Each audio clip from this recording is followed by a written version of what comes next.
Hi everyone, let's look at the workplace trends that happened in 2022 and what we have in store for 2023.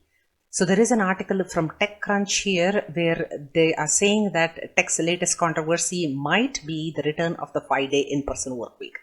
I mean, take a look at the traffic these days and you might see that this is probably really happening because a lot of people are required to go into work these days, especially the technology workers who were home for the majority of the pandemic for the past 2 years. And this looks like this is going to be a trend that is here to stay. So if you see the return of the in-person 5-week work weeks for tech workers, okay, so what happened in 2021 is the power pendulum started shifting towards employees, spearheaded by the Great Resignation. So 2020, the pandemic happened. A lot of people had a lot of time to think about what they really want to do in life. The work satisfaction was not quite there. So people started quitting their jobs in search of the job for them. And that is what triggered the Great Resignation. We talked about it quite a bit in our Future of Work series.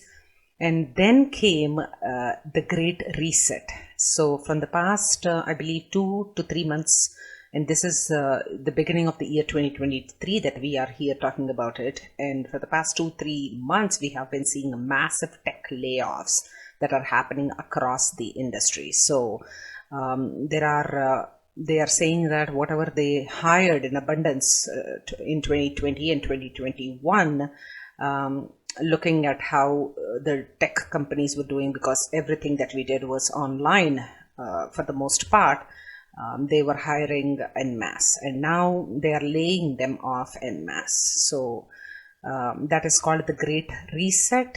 So right now the Powerball is in the employer's court. So if you see that he says that we are kind of itching, the employers are kind of itching to bring the employees back. He says that he's not talking based on a hunch. He's actually interviewing a lot of entrepreneurs, and they are saying that, of course, the most vocal of them, Elon Musk, says his choice of bringing Twitter employees back to work in person.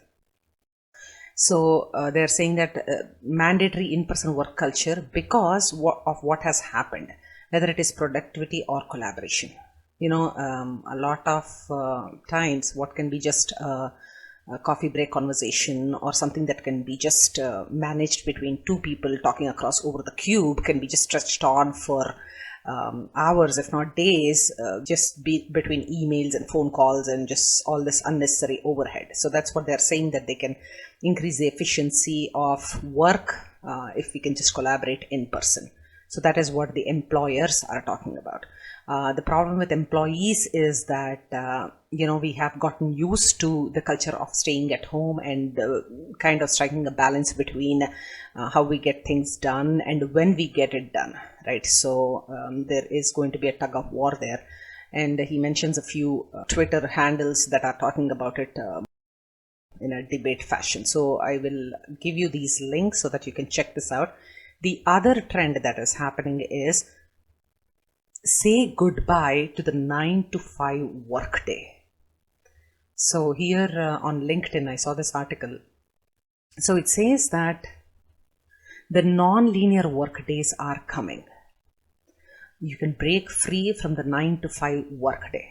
So since we have seen, since 2016, we have been seeing a lot of trends around workplace where, the kind of work that we can do on our computers, we have been taking them on vacations, we have been taking them into our homes, we have changed pretty much the kind of work culture that was there for decades before that.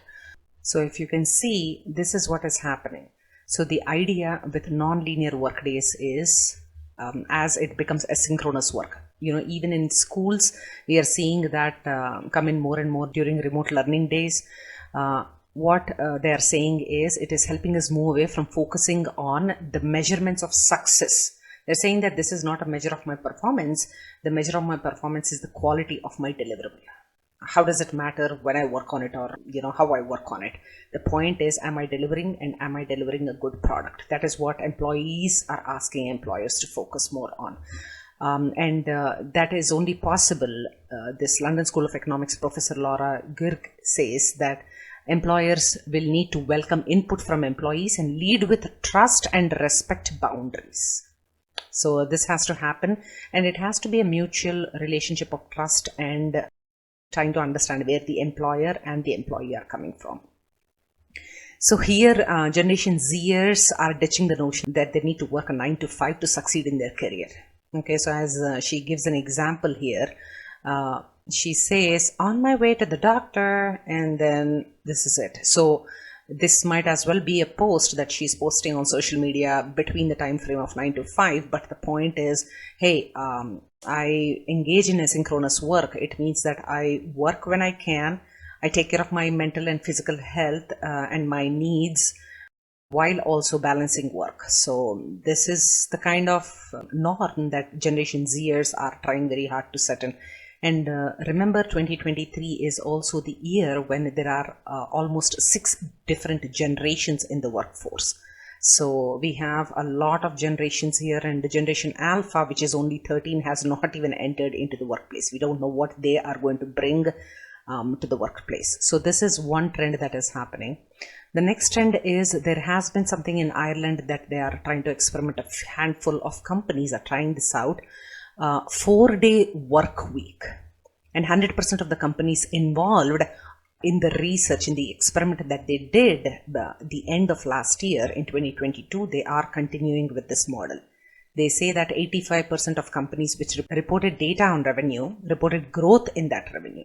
This is the incentive for companies to continue the model, and also this is an incentive for employees to think about the 3-day break or the 3-day weekend that they will get to engage in whatever they want to do for their own personal and emotional benefits.